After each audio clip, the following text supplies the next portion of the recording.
Ustadz Yusuf, banyak orang tua, ayah bunda, ataupun pendidik yang bingung menyikapi pembelajaran online saat ini di masa pandemi COVID-19 ini, Ustadz. Pertanyaannya, bagaimana kita sebagai orang tua dan juga pendidik mengajarkan pendidikan anak-anak di rumah, Ustadz? Tugas orang tua itu paling tidak ada 3 hal. Orang tua sebagai motivator, orang tua sebagai fasilitator, dan orang tua sebagai evaluator.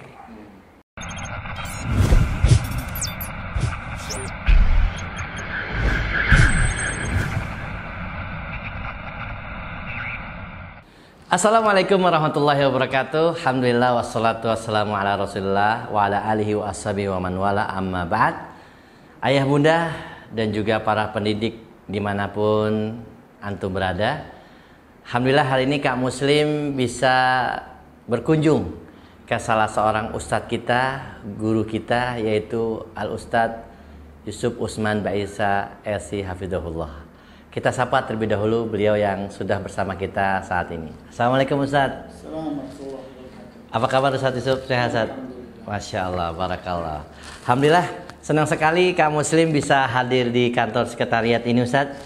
Saat ini Kak Muslim berada di kantor sekretariat Puldapi, yaitu Perkumpulan Lembaga Dakwah dan Pendidikan Islam Indonesia yang berada di Galaksi Bekasi, Jawa Barat.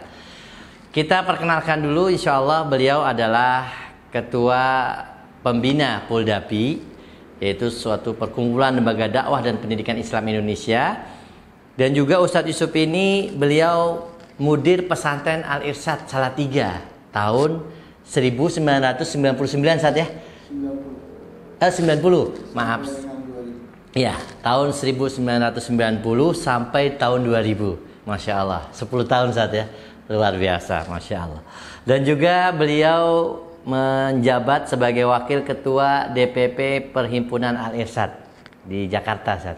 Alhamdulillah, ayah bunda sekalian dan juga para pendidik dimanapun Anda berada, kali ini Ustaz kita akan membahas tentang pendidikan Al-Quran di rumah. Barangkali di masa pandemik ini Ustaz kita belajarnya daring atau online dari rumah. Ustadz Yusuf, banyak orang tua, ayah bunda, ataupun pendidik yang bingung menyikapi pembelajaran online saat ini di masa pandemi COVID-19 ini, Ustaz. Ada yang bingung apa yang diajarkan, bagaimana mengajarkan, dan sebagainya. Lalu Ustaz, pertanyaannya bagaimana kita sebagai orang tua dan juga pendidik mengajarkan pendidikan anak-anak di rumah, Ustaz? Assalamualaikum warahmatullahi wabarakatuh. Waalaikumsalam. Alhamdulillah wassalatu wassalamu ala rasulillah wa ala alihi wa ashabihi wa man tabi'ahu bihudah ila yaumil qiyamah wa ba'd.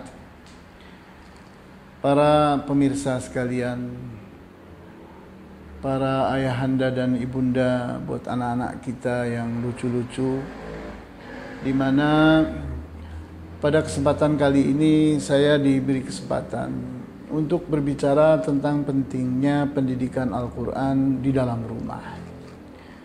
Kita tahu bahwa Al-Quranul Karim adalah kitab suci yang kita dianjurkan oleh Allah dan Rasulnya untuk banyak membacanya, banyak mempelajarinya, bahkan menyanyikannya. Di saat yang lain itu kita tidak dianjurkan untuk dinyanyikan. Namun untuk Al-Quran secara khusus justru dianjurkan untuk dinyanyikan. Artinya dibaca dengan lagu yang indah. Sehingga Al-Quranul Karim menuntut kita untuk mencintainya dan membuktikan cinta kita kepada Al-Quran itu dengan rajin membacanya. Bacaan kita baik dan benar, kemudian berusaha untuk memahami kandungannya, dan berikutnya adalah mengamalkan apa yang menjadi perintah dan larangannya. Orang tua, dalam hal ini ayah dan ibu, tentunya tertuntut untuk mengajarkan Al-Quran. Kalimat mengajarkan Al-Quran jangan dipahami seolah-olah orang tua itu harus hafal Quran, harus menguasai tajwidnya. Tidak seperti itu. Di mana tuntutan kita terhadap anak kita adalah mengasuh. Adapun ilmu yang tinggi, pengetahuan yang luas, itu memang tugasnya guru, tugasnya para ulama. Tapi tugas orang tua itu paling tidak ada 3 hal. Orang tua sebagai motivator, orang tua sebagai fasilitator, dan orang tua sebagai evaluator. Di mana orang tua sebagai motivator, dia memotivasi anaknya untuk bersemangat. Karena anak itu kan sudah dapat pelajaran dari sekolah mereka.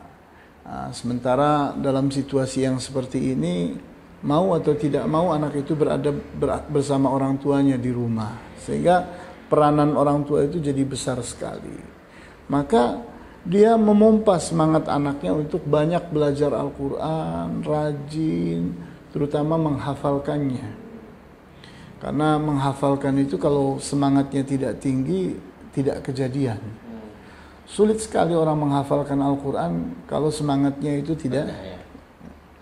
Nah, kemudian hal yang kedua adalah fasilitator. Kita memfasilitasi. Banyak sekali alat belajar Al-Quran itu. Contohnya menggunakan headset. Mendengarkan murotal saja. Ya. Di mana dengan kita berikan alat yang seperti itu, kita pindahkan fungsi handphone yang tadinya hanya untuk game dan hal-hal yang tidak bermanfaat, itu kita pindahkan kepada Al-Quran. Kita bayangkan kalau seorang anak itu mendengarkan 1 juz Al-Quran selama 1 bulan. Diputar-putar terus. Bisa hafal sudah? Hafal. Auto reverse itu dibuat terus, balik lagi. Jadi 1 juz saja. Jadi kita misalnya merekam 1 juz Al-Quran, banyak sekali lah. Saya bisa pilihan saja. Iya, artinya merekam tuh bisa dari mana-mana lah. Sangat banyak sekali. Cukupkan 1 juz. Mulai dari juz Amma, juz 29, juz 28, kemudian maju lagi ke Al-Baqarah, Ali Imran, dan seterusnya. Itu kita bayangkan kalau kita fasilitasi anak dengan headset, terus mendengarkannya 1 bulan 1 juz, itu insya Allah dia akan hafal. Hanya mendengarkan saja? Hanya mendengarkan. Kita bayangkan bahwa para sahabat itu tidak semuanya mampu membaca Al-Quran. Oh iya benar. Beda-beda kualitas hafalannya juga beda saja. Nah kita lihat misalnya pada saat mereka masuk Islam itu tidak bisa baca, tulis. Benar. Sehingga Al-Quran menyebut mereka itu ummiyin, orang-orang yang buta huruf. Sehingga hafalan mereka itu salurannya adalah mendengarkan. Dan di saat dari kecil itu anak sudah dibiasakan mendengarkan, itu nanti akan ada ketajaman menghafal dengan mendengarkan. Jadi ini fungsi orang tua sebagai fasilitator yang selama ini HP itu cenderung pemanfaatannya untuk game, untuk hal-hal yang tidak bermanfaat. Ini sekarang ini kita alih fungsikan untuk sesuatu yang bermanfaat. Itu dia, kebanyakan orang tua memberikan alat teknologi HP ke anak itu untuk hal-hal yang YouTube umum, nonton film gitu, tidak dikontrol juga gitu. Dan memang kita kadang gak kepikiran juga, seperti Antum katakan tadi, kita memperdengarkan Al-Quran 1 bulan 1 juz saja langsung bisa meresap gitu saja. Ini kadang-kadang orang tua itu menjadikan HP itu seperti antimo. Apa Ustaz? Antimo. Menarik kayak muda. Kita jelasin Ustaz. Antimo maksudnya bagaimana Ustaz? Jadi orang tua itu kalau kerepotan menjaga anak, mengawasi anak, maka dikasih antimo. Oh, obat. Iya. Biar diem. Nah, ini HP itu jadi alatnya orang tua nih. Dikasih HP langsung tenang itu anak. Padahal anak itu sedang dirusak oleh HP-nya. Kamu sering katakan, Zat, HP ini bisa berubah wujud menjadi setan gepeng. Setan gepeng. Iya, gitu, Zat. Jadi bisa negatif juga, Zat, ya. Ya, jadi ini kalimat guru itu tidak harus dipahami, harus mengajar. Nah, jadi di samping memotivasi juga memfasilitasi. Kemudian yang ketiga adalah orang tua sebagai evaluator. Jadi orang tua mengawasi, menilai perkembangan anak, laporkan kepada gurunya. Sehingga pada saat nanti ada pembelajaran online yang disebut daring tadi itu orang tua membantu guru untuk mengajarkan, untuk menyelesaikan masalah. Jadi guru itu pada saat dia bertemu dengan anaknya dalam situasi online itu tidak hanya memberikan pelajaran, tapi menyelesaikan masalah. Dari mana? Dari evaluasi.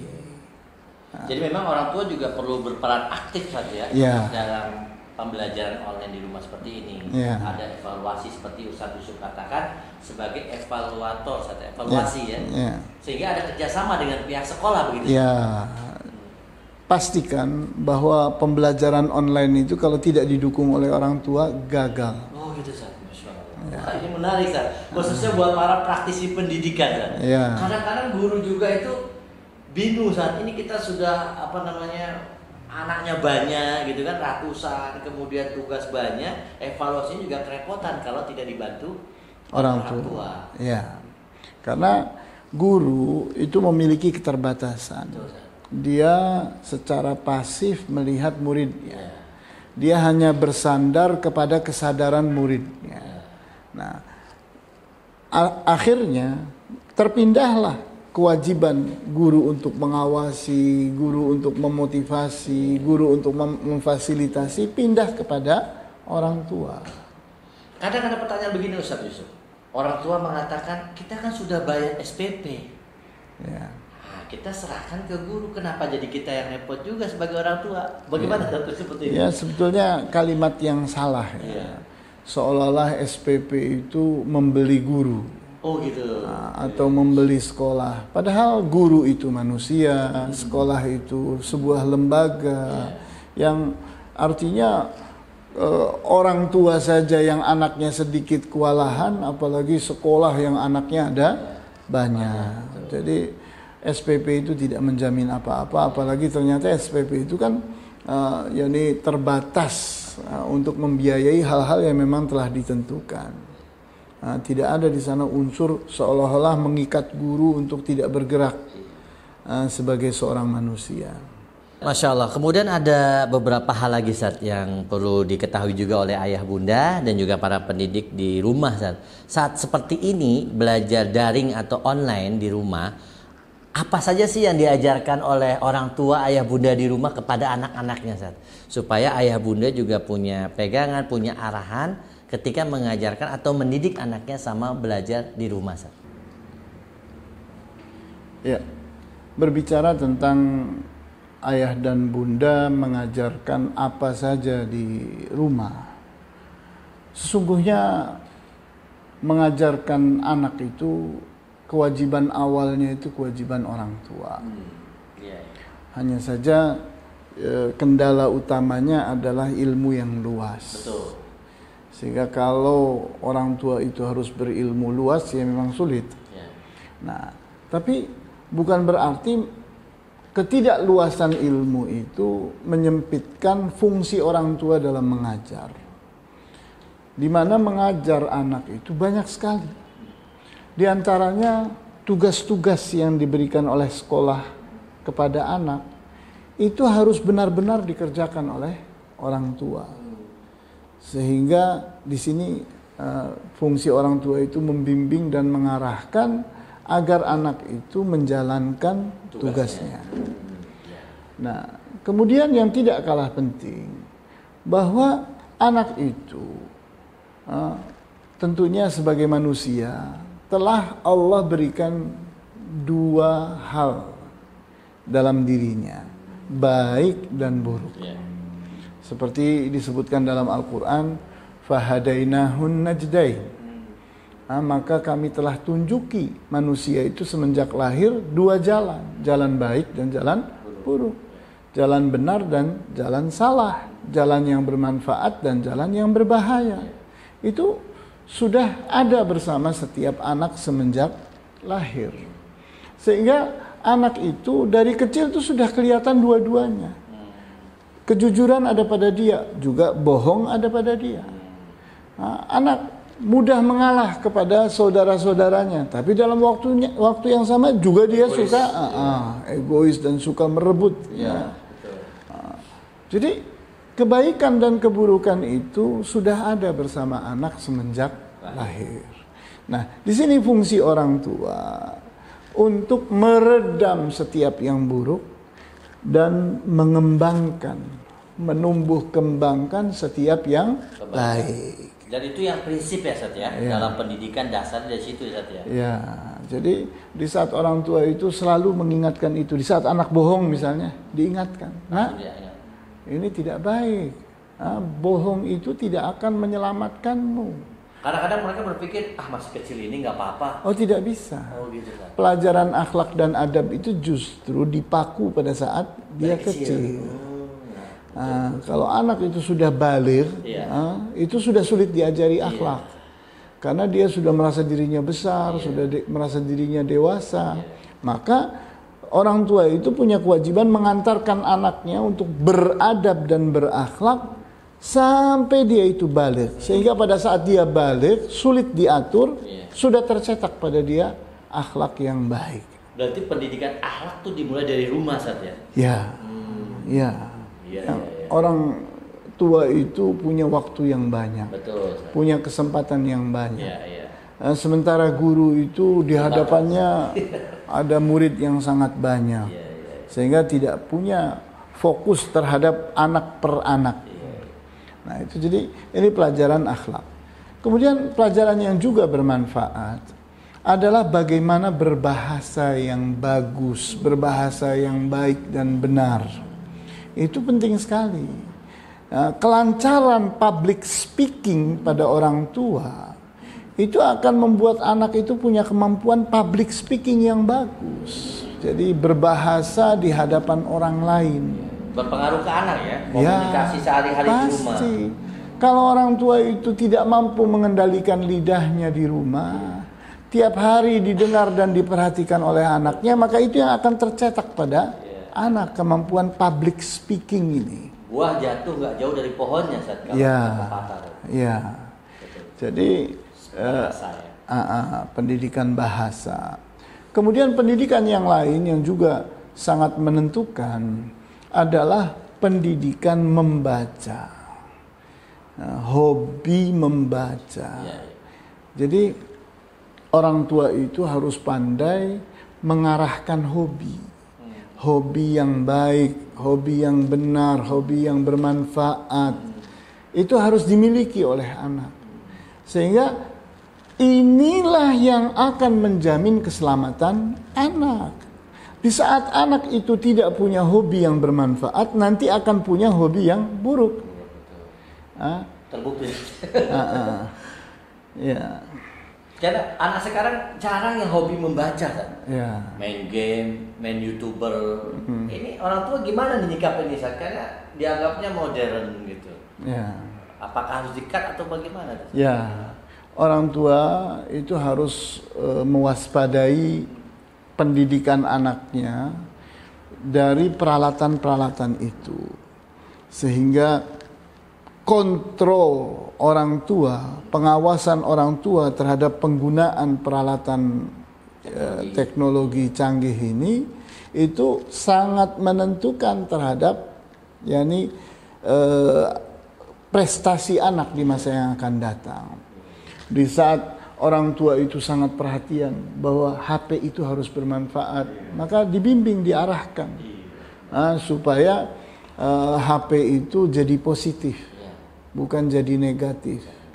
Dan saya memasang prinsip bahwa kalau tidak bisa mengawasi anak menggunakan HP, jangan diberi HP. Kalau memberikan HP kepada anak, artinya kita harus siap mengawasinya. Sehingga kita tahu betul HP itu dimanfaatkan untuk kebaikan. Ya. Apalagi anak-anak usia dini saja. Ya. SD, SMP. Ya, jangan jadikan HP sebagai antimo tadi. Ini hanya mudah. Pesan Ustaz Yusuf, jangan memberikan HP kepada anak sebagai antimo, obat penenang, biar diem gitu Ustaz ya. Masya Allah. Apalagi ada lagi yang diajarkan anak, diajarkan oleh orang tua kepada anaknya. Orang tua itu punya fungsi yang sangat penting dalam mengajarkan cara belajar. Learning how to learn. Belajar caranya belajar. Belajar caranya belajar. Jadi anak itu gampang stres di hadapan pelajaran karena tidak mengerti caranya belajar. Maka tugas orang tua lah untuk mengajari anak tentang caranya belajar. Masya Allah. Menarik sekali nih Ustaz ya. Mengajarkan anak bagaimana cara belajar, karena tidak semua anak mengetahui bagaimana belajar. Masya Allah, ini perlu pengalaman dan terus dicoba Ustaz ya. Oke. Baik Ustaz, tadi Ustaz menjelaskan apa yang harus diajarkan orang tua kepada anak-anaknya. Di antaranya adalah mengajarkan Al-Quran, pendidikan Al-Quran kepada anak-anak selama pembelajaran di rumah ataupun di mana saja gitu Ustaz. Lalu pertanyaan Ustaz, bagaimana nih kita sebagai orang tua mengajarkan Al-Quran yang kadang-kadang ayah bunda memiliki keterbatasan sendiri Ustaz. Bacanya juga masih kurang bagus, hafalannya bukan 30 juz tapi juz 30, itu pun masih bolong-bolong gitu Ustaz. Ini kendala juga buat beberapa orang tua yang ingin mengajarkan anaknya Al-Quran tapi memiliki keterbatasan. Lalu pertanyaannya, bagaimana mengajarkan Al-Quran ini, pendidikan Al-Quran kepada anak-anak selama belajar di rumah Ustaz? Berbicara tentang bagaimana cara orang tua mengajarkan Al-Quran. Mengajarkan Al-Quran itu memang tidak mengharuskan seseorang jadi hafidh atau jadi ahli tajwid.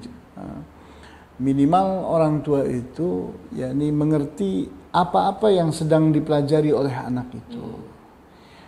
Bahwa anak itu misalnya hari ini punya kewajiban untuk menghafalkan amma yatasa'adun, maka diingatkan itu. Kemudian kalau bisa ada kontak yang bagus dengan gurunya, direkam misalnya, kemudian dikirimkan kepada gurunya. Di saat orang tua itu mengikuti bahwa apa sih yang sedang dipelajari oleh anak, maka dia itu bisa membantu pengawasan, membantu evaluasi, memberi semangat, memotivasi, memfasilitasi. Di saat memang diperlukan untuk pelajaran itu, bahwa anak itu butuh apa peralatannya, seperti MP3 gitu ya, video lokal. Jadi orang tua berfungsi sebagai fasilitator, di samping jadi motivator, juga jadi evaluator. Dia mengevaluasi tentang perkembangan kemampuan anak. Nah, di saat orang tua itu selalu memicu agar anaknya rajin, semangat, kemudian mendapatkan nilai yang bagus, mengapresiasi dengan memberi hadiah dan sebagainya. Di saat anak itu ternyata yakni punya hasil yang bagus, itu dukungan-dukungan seperti itu sangat bermakna dalam kehidupan anak. Jadi diberikan penghargaan Ustaz ya, ketika anak mampu membaca atau menghafal Al-Quran. Kita tahu di antara model pendidikan yang Allah curahkan dan Allah contohkan kepada kita, itu adalah yakni bagaimana Allah Subhanahu wa taala mengapresiasi setiap kebaikan dengan pahala. Betul.